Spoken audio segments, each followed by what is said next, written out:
Hi, I'm Jamie with Guitarist magazine. So today I invite you to take a trip back in time to the 1980s, to 1982, when Fender was fighting off competition from clone guitars made in Japan. So this is brands like Tokai and Greco who were making really nice copies of Fender Strats and Telecasters at that time.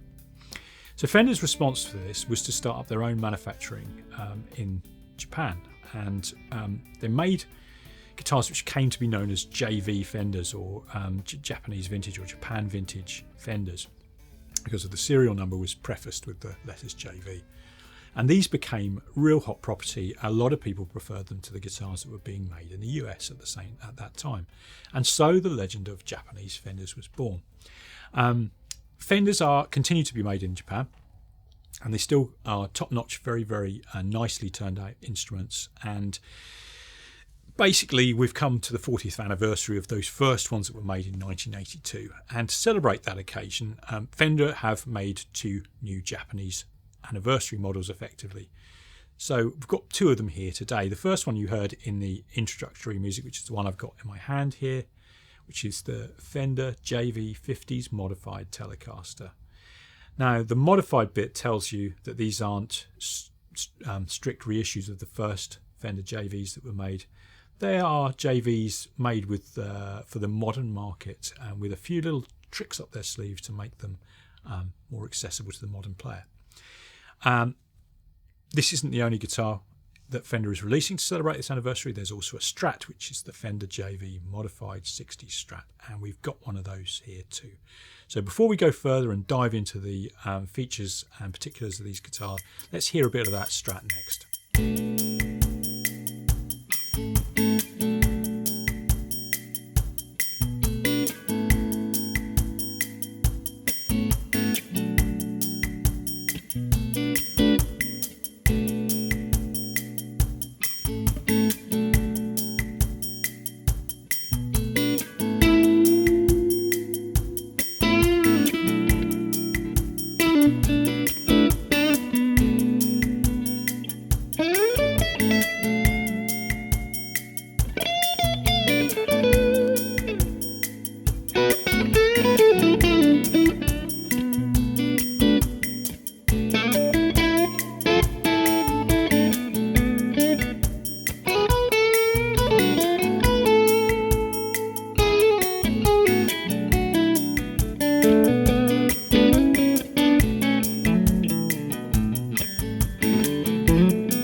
So, looking up at the headstock, it's a big headstock style, late 60s style, mid to late 60s. Modern touch here is these locking tuners. You wouldn't know it to look at them, but they're actually a locking set, which is great for tuning stability and quick changes of strings.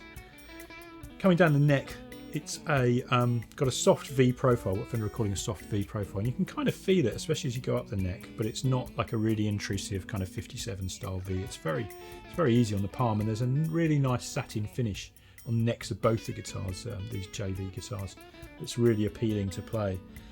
You do have a more modern radius than you might expect.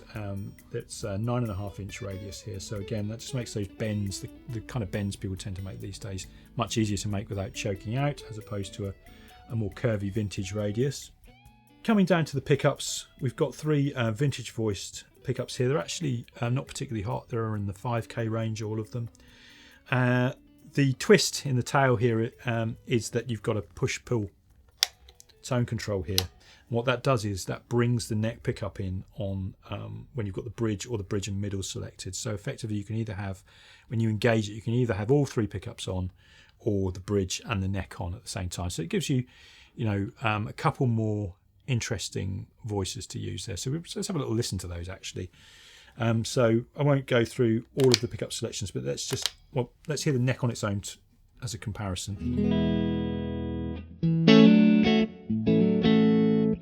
We pull the push-pull up here and we go down to the bridge. What we'll now hear is the bridge with the neck in as well.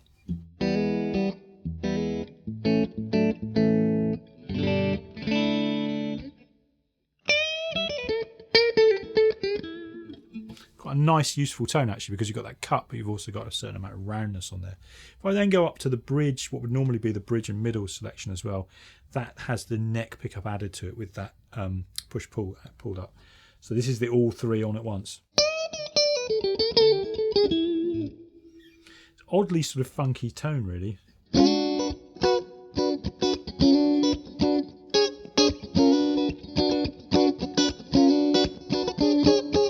So that's actually quite a useful couple of extra tones you've got there with that switch there. So that's a little bonus they've thrown in for the, and it justifies the sort of modified moniker. Bent steel saddles, usual tremolo situation there, or vibrato setup there. That's all classic. Olympic white finish, again quite classic. And in all other respects, it's a very kind of classy reissue like Stratocaster. But just as I mentioned, with just those modifications that make it just a little bit easier to use for the modern player. If we turn over the guitar here, you can see that it's also a 4-bolt neck plate there, not a 3-bolt neck plate. So again, it's unlike the Strats that had that 3-bolt neck attachment, which not everybody loved at the time, although they can be quite stable. So that's the Strat, and next we're going to have a quick look at our Telecaster. So as if by magic, here is the Fender JV modified 50s Telecaster. Again, the order of the day is traditional, but with a few modern twists here. So again, we've got the locking tuners, we've got the soft V neck, 9.5-inch radius, 21 frets. They're a kind of sort of medium-y, nice medium fret there. Certainly nothing that today's player would find weird. Down here at the pickups, again, 2 vintage voiced Tele pickups, so far so conventional. Again, not especially hot, but very nice sounding, very clear. A bit of tricksy switching here as well, just like the Strat. This time though, what we get is we've got a 4-position pickup selector there, and the extra sound that you get on here without using the push-pull is the neck and bridge in series. So what that means is they're summed together, their output, and you get a sort of fatter, more humbuckery sound, almost heading in that direction anyway. You get that kind of sound out of it. So that's the pickup selections are neck there, neck and bridge in series there. That's neck and bridge, just normal, kind of both on, and then bridge there. So let's have a little quick listen to those. There's the neck.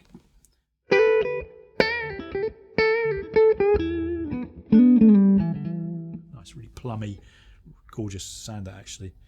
Here's the neck and bridge in series. A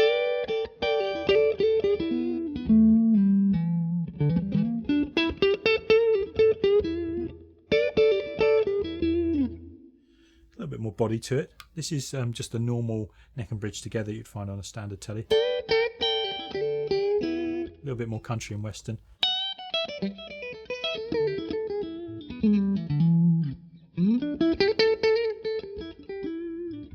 Thins out a little bit from that in-series position, but it's still very musical. Another nice tone to have here.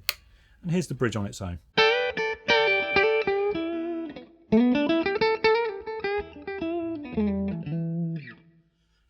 None more classic than that. Again, not too hot, just a really nice, clear Tele bridge pickup with the right amount of bite, not too ice picky.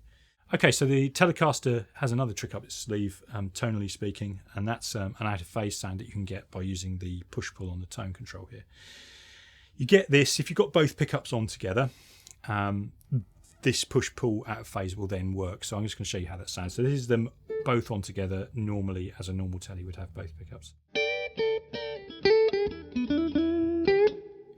Pull this up and I get out of phase.